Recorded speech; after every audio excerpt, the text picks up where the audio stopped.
In order to create the drop down list in Excel, you need to follow these steps. Step 1, you need to first type the list items that you want to see in that drop down list somewhere in a new worksheet. Then you need to select the cell where you want to create the drop down list. Next, you need to go and click this data tab on your ribbon.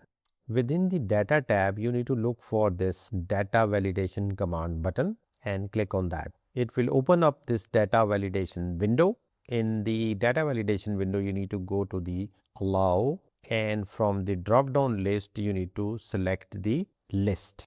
In the source, you need to click, and then you need to select that list which you just typed in a new worksheet, meaning by that all the drop down items that you want to insert in. So once this list is selected, you just press enter, and this would be selected in the source. Once it is done, you can just press OK to finish the setup, and once you will press OK, you will see that the drop down list would be created within the cell which you selected. That's it. If you have found this valuable, don't forget to like.